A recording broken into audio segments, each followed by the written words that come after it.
नमस्कार। आज हम लोग पीछे के इस चैप्टर से संबंधित दूसरा क्लास होगा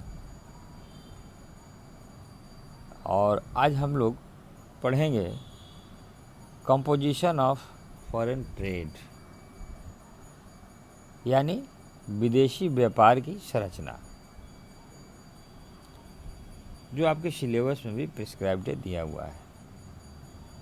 छात्रों, विदेशी व्यापार की संरचना से तात्पर्य आयात और निर्यात के स्वरूप से होता है। प्राय किसी भी देश की विदेशी व्यापार की संरचना पर गौर करने से हमें उस देश की विकास प्रक्रिया के साथ साथ उसके आर्थिक विकास के स्तर के विषय में भी पता चलता है।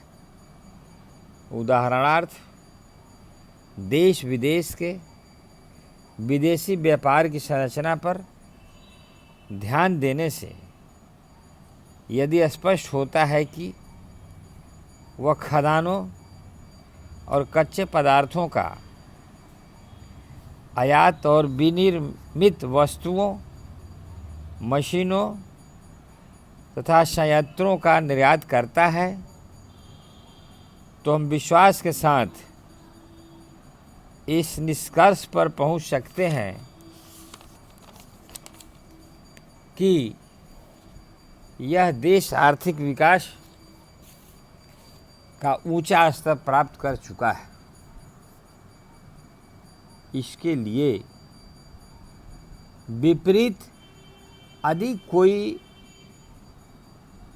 देश चाय, कॉफ़ी, जूट, चीनी आदि वस्तुओं का निर्यात करता है और बदले में पूंजीगत उपकरणों और विनिर्मित माल का आयात करता है, तो निश्चित रूप से यह कह सकना संभव होगा कि यह देश वर्तमान में अल्प विकसित है और इसमें औद्योगिक विकास की प्रक्रिया चल रही है। भारत में पंचवर्षीय योजनाओं के शुरू होने से पहले भारी मात्रा में विनिर्मित वस्तुओं का आयात होता था और निर्यातों में जूट, चाय, सूती वस्त्र, खाले, मैग्नीज, अबरख इत्यादि पदार्थें उल्लेखनीय थे। आयोजन काल में आयात और निर्यात दोनों ही के स्वरूप में महत्वपूर्ण परिवर्तन हुए हैं, जिन्हें समझने के लिए विभिन्न समय बिंदुओं पर आयात और निर्यात की वस्तुओं पर गौर करना जरूरी होगा। छात्रों, अब हम बताना चाहेंगे कंपोजिशन ऑफ इंपोर्ट, आयातों की संरचना।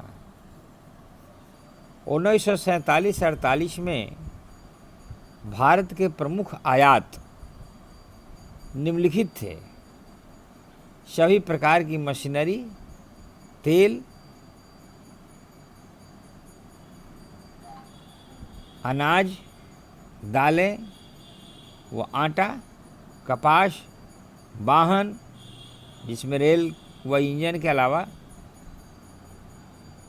कटलरी, लोहे का सामान, औजार व उपकरण, रसायन, दवाइयाँ व औषधियाँ, रंग व रंग सामग्री, अन्य सूत तथा सूती कपड़ा, कागज, कागज के बोर्ड तथा लेखन सामग्री तथा लोहा व इस्पात के अलावा अन्य धातुएं।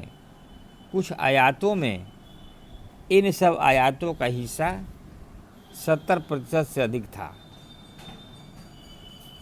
आर्थिक आयोजन प्रारंभ होने के समय पूंजीगत वस्तुओं का आयात अधिक नहीं था, परंतु महालनोबिस मॉडल पर आधारित दूसरी योजना के अंतर्गत आधारभूत उद्योगों की स्थापना को जब प्राथमिकता क्रम में ऊंचा स्थान दिया गया तो देश में बड़े पैमाने पर पूंजीगत उपकरणों का आयात शुरू हुआ।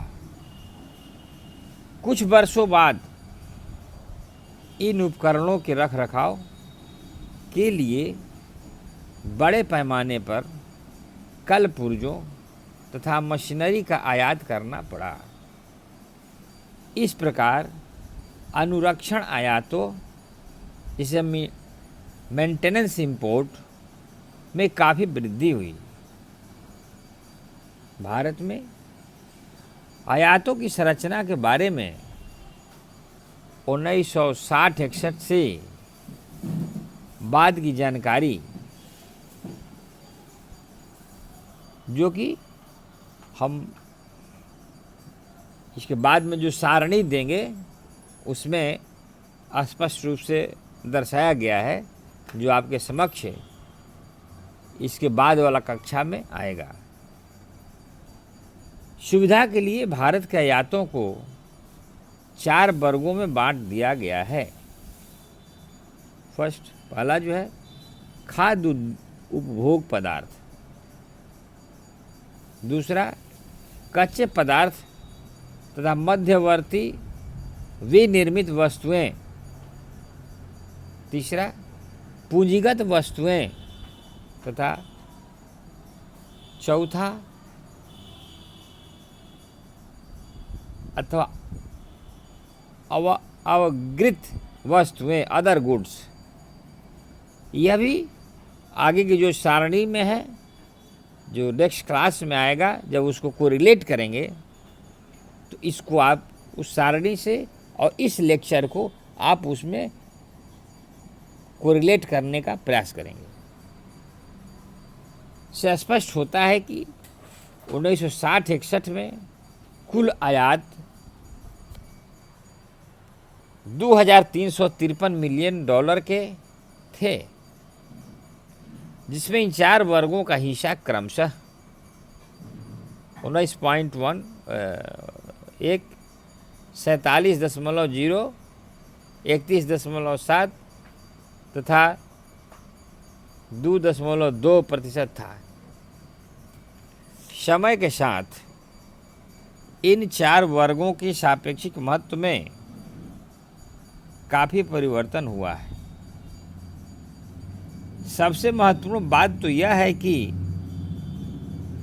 खाद्य उपभोग वस्तुओं के आयात में तेज गिरावट आई है। इसका कारण अनाज और अनाज उत्पाद के आयात में होने वाली कमी है। उदाहरण के लिए अनाज और अनाज उत्पाद का कुल आयात में हिस्सा 1960-61 में 16.1% से कम होकर 2014-15 में लगभग 0 हो गया।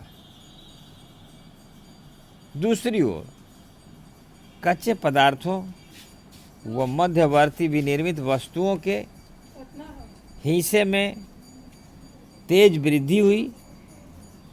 इसका कारण पेट्रोलियम व लुब्रिकेंट, रत्न, मोती व बहुमूल्य पत्थरों का बढ़ता हुआ आयात है। 1960-61 में पूंजीगत वस्तुओं का आयात व्यय में हिस्सा 31.7% और 2016-17 में 25.3% था। छात्रों, यह आपका कंपोजिशन ऑफ इंपोर्ट्स का फिगर सामने हमने रखने का प्रयास किया और ये सारा फिगर जो सारणी हम देंगे वो सारणी में दर्शाया हुआ है, लेकिन आज की कक्षा में हम लोग इतना ही। और दूसरी जो क्लास कल है या नेक्स्ट क्लास जो होगी उसमें आयात संरचना के बारे में मुख्य जो तथ्य हैं उस पर हम चर्चा करेंगे। तो छात्रों, आप अपनी तैयारी रखेंगे और इन्हीं सभी बातों के साथ मैं क्लास समाप्त करता हूँ। धन्यवाद।